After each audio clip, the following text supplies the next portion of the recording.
پانچویں بندے میں سے ایک بندے کو ڈائبٹیز ہے تو ہر بندے کو اپنا 6 منتھلی چیک اپ لازمی کرانا چاہیے. شوگر کا ویلیو یا ایسے علامات آتے ہیں تو بر وقت اپنا معائنہ کرانا چاہیے. دوسری امپورٹنٹ چیز ہے کہ اس کا علاج بہت آسان ہے. ڈائٹ علاج میں سب سے امپورٹنٹ چیز ہوتی ہے کہ آپ کا ڈائٹری کنٹرول اچھا ہو, ٹھیک ہے نا. اور ڈائٹ بھی اتنی مشکل نہیں ہوتی ہے جیسے لوگ سمجھتے ہیں. ڈائٹ میں صرف شوگر اور شوگر سے بنی ہوئی چیزوں کو اوائڈ کراتے ہیں اور ایسی خوراک کو اوائڈ کراتے ہیں جن کا ہائی گلائسیمک انڈیکس ہوتا ہے. اور اس کے علاوہ کچھ ہم دوائیاں دیتے ہیں, اورل ٹریٹمنٹس بھی ہے, پھر انسولین ٹریٹمنٹس ہے. وہ ڈپینڈ کرتا ہے کہ شوگر کا کنٹرول کیسا ہے اور اس کے علاوہ اس کے ساتھ اور کو ماربٹس کیا ہے, یعنی اور کوئی بیماریاں ساتھ میں تو نہیں ہے. پیشنٹ کی ایج کیا ہے, ڈائبٹیز کے ٹائپ 1 ہے 2 ہے, کتنے عرصے سے ڈائبٹیز ہے, تو وہ سارا ڈپینڈ کرتا ہے. اس کی ٹریٹمنٹ اس کے اوپر ڈپینڈ کرتی ہے. ٹھیک ہے ڈاکٹر صاحب, بلڈ پریشر کی طرف آتا ہوں. Blood pressure it is also kind of disease, یہ بھی ایک بیماری ہے. اس کی کیا وجوہات ہے, پھر اس کی علامات اور ٹریٹمنٹ کس طرح کی جاتی ہے؟ اچھا ڈاکٹر صاحب, جیسے کہ پہلے ہم ڈسکس کر چکے ہیں ڈائبٹیز کے بارے میں کہ یہ ملٹی فیکٹوریل ڈیزیز ہے. اسی طرح بلڈ پریشر کی بھی کوئی خاص وجہ نہیں ہوتی کہ یہ کوئی خاص پیتھوجن نہیں ہوتا. جیسے کہ بندے کو ٹائیفائڈ ہو جائے تو ہم کہہ سکتے ہیں کہ یہ کسی بیکٹیریا سے ہو گیا. اسی طرح بلڈ پریشر کی بھی کوئی خاص وجہ نہیں ہوتی, بہت ساری وجوہات ہوتی ہے, ٹھیک ہے نا. تو اس کی بھی بہت ساری قسمیں ہوتی ہے. ایک اسینشیل ہائپرٹینشن ہوتی ہے جو کہ شروع سے اسٹارٹ ہوتی ہے, پھر لمبے عرصے چلتی ہے, لائف لانگ رہتی ہے. ایک سیکنڈری ہائپرٹینشن ہوتی ہے.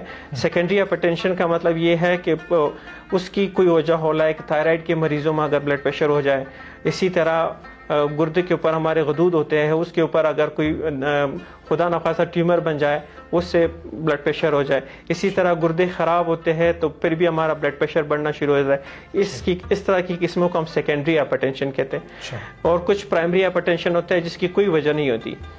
تو عموماً ہمارے پاس 70% جو ہائپرٹینشن کے پیشنٹ آتے ہیں وہ پرائمری ہی ہوتے ہیں. بہت کم ایسے پیشنٹ ہیں جس کے سیکنڈری کازز ہوتے ہیں. اور ہائپرٹینشن بھی جیسے ڈائبٹیز جتنی پریویلنٹ ہو رہی ہے, اسی طرح ہائپرٹینشن بھی بہت کامن ہو رہی ہے ہماری پاپولیشن میں, چونکہ ہمارا ایکسرسائز, لائف سٹائل, یہ ساری چیزیں بہت سیڈینٹری ہو گئی ہے. اور کھانے پینے میں بھی ہم احتیاط نہیں کرتے, ڈائٹری پریکاشنز بھی ہم نہیں لیتے. تو بلڈ پریشر کا بھی پریویلنس ہمارے ہاں بہت کامن ہے. دوسرا اس میں بھی ڈائٹری, اس کی ٹریٹمنٹ بھی ڈائٹری پریکاشنز بہت امپورٹنٹ ہوتی ہے کہ اس میں آپ نے زیادہ آئلی, فیٹی میلز اور سالٹ کا انٹیک کم کرنا ہوتا ہے. اور ٹریٹمنٹ آپ نے باقاعدہ لینی ہوتی ہے اور اپنے ڈاکٹر سے ریگولر چیک اپ کرانا ہوتا ہے تاکہ آپ کو بلڈ پریشر کی وجہ سے نہ آپ کے ہارٹ پہ, نہ آپ کی نظر پہ, نہ آپ کے گردوں پہ, نہ آپ کے دماغ پہ کوئی اس کا پرابلم ہو, اثر نہ پڑے. ٹھیک ہے ڈاکٹر صاحب, اب آتے ہیں ہیپیٹائٹس کی طرف. یرکان اور خاص طور پر ہیپیٹائٹس بی یعنی کالا یرکان جسے ہم کہتے ہیں, اس کی کیا وجوہات ہوتی ہے اور اس کی پھر ٹریٹمنٹ اور تدارک یہ پھر کس طرح کیا جاتا ہے؟ اچھا ڈاکٹر صاحب, یرکان کی بہت ساری قسمیں ہوتی ہیں جو یہاں پر کامن ہوتی ہے. ایک تو ہم جسے کامنلی کہتے ہیں وائرل ہیپیٹائٹس, ٹھیک ہے. وائرل ہیپیٹائٹس کی 5 قسمیں ہوتی ہے, A, B, C, D, E, ٹھیک ہے. جو اے اور ای ہے اس کو بیسیکلی ہم ایکیوٹ ہیپیٹائٹس کہتے ہیں. بیسیکلی یہ پیلا یرکان جس کو اردو میں کہتے ہیں. اے اور ای جو کامن ہوتا ہے بچوں میں ہو جاتا ہے اور بڑوں میں بھی ہوتا ہے.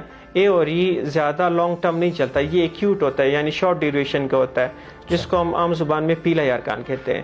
یہ عموماً ہوتا ہے صاف کھانا نہ کھانے سے, ہوٹل کے کھانا کھانے سے, سیوریج کا پانی اگر آپ کے صاف پانی سے مکس ہو جاتا ہے تو یہ کنٹیمنیشن سے ہوتا ہے. فیکو اورل روٹ یعنی فیکو اورل روٹ سے اسپریڈ ہوتا ہے اور اس کا بھی ٹریٹمنٹ ہو جاتا ہے, کنزرویٹو ٹریٹمنٹ ہوتا ہے, بہتر ہو جاتا ہے. اور اس کی کوئی ویکسینیشن وغیرہ نہیں ہوتی. عموماً پیشنٹ 90% خود بخود ریکور ہو جاتے ہیں. زیادہ پرابلم اگر پیلا یرکان پریگنینسی کے دوران ہو جاتا ہے تو اس میں پھر تھوڑا سا پرابلم ہوتا ہے ماں کے لیے, بچے کے لیے بھی. اس میں تھوڑا سا یہ ہوتا ہے کہ ہم پیشنٹس کو ایڈمٹ کر دیتے ہیں ہاسپٹل میں, پھر ہاسپٹل کیئر چاہیے ہوتا ہے. عموماً 90-95% پیشنٹس کو ایکیوٹ یرکان یعنی پیلے یرکان میں دوائیوں سے ہم بہتر کر سکتے ہیں, گھر میں ہی ٹریٹمنٹ کر سکتے ہیں. دوسرا یرکان کا قسم جو رہتی ہے سی, بی اور ڈی, یہ ہم اس کو کالے یرکان کے زمرے میں ڈالتے ہیں, ٹھیک ہے. کالے یرکان کی وجوہات بیسیکلی سورس آف ٹرانسمیشن ہوتا ہے اس کا, جو آپ کو انفیکٹ کرتا ہے یہ کہ کسی کالے ارکان یعنی ہیپیٹائٹس بی کا اگر پیشنٹ کا کوئی چیز آپ استعمال کرتے ہیں اور وہی جراثیم اگر آپ کے خون میں مکس ہو جاتا ہے تو وہ اس طریقے سے آپ کو بھی لگ سکتا ہے. عموماً یہ اسپریڈ ہوتا ہے کسی کا کالے ارکان کے پیشنٹ کا نیل کٹر استعمال کرنے سے, ریزر استعمال کرنے سے, برش استعمال کرنے سے, ٹوتھ برش استعمال کرنے سے. کامنلی اسپریڈ ہوتا ہے ہمارے باربرس شاپ سے, جہاں پہ آپ کا اگر آپ اس کا بلیڈ چینج نہیں کرتے تو یہ اسپریڈ اس طریقے سے آتا ہے. اسٹیرلائزیشن بہت امپورٹنٹ ہے. ڈاکٹر صاحب آخری کوشچن کی طرف آتا ہوں, بالکل مختصر جواب دیجیے آپ.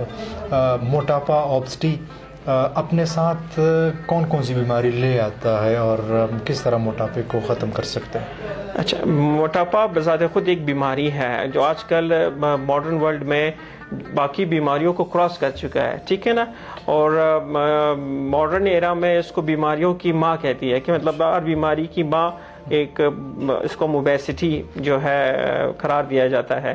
اس کی ریزن یہ ہے کیونکہ بہت ساری بیماریاں آپ کی اوبیسٹی سے اوریجن کرتی ہے. یعنی دوسری یہ ہے کہ بہت ساری بیماریوں کو اوبیسٹی سے مسئلے مسائل بڑھ جاتے ہیں, ٹھیک ہے. تو اوبیسٹی کی کچھ وجوہات یہ ہوتی ہے کہ ایک تو آپ کی اوبیسٹی فیمیلیل ہوتی ہے کہ آپ کی موروثی اوبیسٹی ہے, فیمیلیل ہے, آپ کی میٹابولزم ریٹ کم ہے اور آپ کا ایکسٹرا چربی جم رہی ہوتی ہے, باڈی میں جمع ہو رہی ہوتی ہے, ڈائٹ آپ کا اتنا زیادہ نہیں ہوتا پھر بھی آپ کا ویٹ گین رہا ہوتا ہے. وہ میٹابولک ڈس آرڈرز ہوتے ہیں. تو ایک تو یہ وجوہات ہوتی ہے. دوسری وجوہات ہوتی ہے کہ آپ کھانا بھی زیادہ کھا رہے ہوتے ہو, اس کو استعمال بھی نہیں کر رہے ہوتے, ایکسرسائز نہیں ہے, آپ کا فاسٹ فوڈ انٹیک زیادہ ہے, زیادہ کاربوہائیڈریٹس انٹیک زیادہ ہے, یا شوگر والے فوڈز یعنی چینے کا استعمال بہت زیادہ کرتے, تو اس سے آپ کا ویٹ دن بدن بڑھتا جائے گا. تو ویٹ کا بڑھنے سے بہت ساری بیماریاں کو سٹارٹ ہونے کا خدشہ ہوتا ہے. لائک ویٹ کے بڑھنے سے آپ کو بلڈ پریشر ہونے کے چانسز بڑھ جاتے, اور اگر بلڈ پریشر ہے تو اس کے کنٹرول کرنے میں پرابلم ہوتی ہے. اسی طرح اگر ویٹ بڑھتا ہے تو آپ کو شوگر ہونے کا خدشہ ہو سکتا ہے, اور اگر آپ کا ویٹ بڑھا ہے تو شوگر کنٹرول کرنے میں پرابلم ہوتی ہے. اسی طریقے سے ویٹ زیادہ ہونے سے آپ کو جوڑوں کی پرابلم, کمر کا پرابلم, آسٹیوآرتھرائٹس ہونے کا بہت زیادہ خدشہ ہوتا ہے, اور ہوتا بھی ہے. اسی طرح ویٹ زیادہ ہونے سے بہت سارے کینسرز ہونے کا خدشہ ہوتا ہے, کہ اس میں scientific evidence based research based میں بات کروں کہ جو اوبیز پیشنٹس ہوتے ہیں اس میں آنت کے کینسر کا خدشہ زیادہ ہوتا ہے. ٹھیک ہے ڈاکٹر صاحب, بہت شکریہ.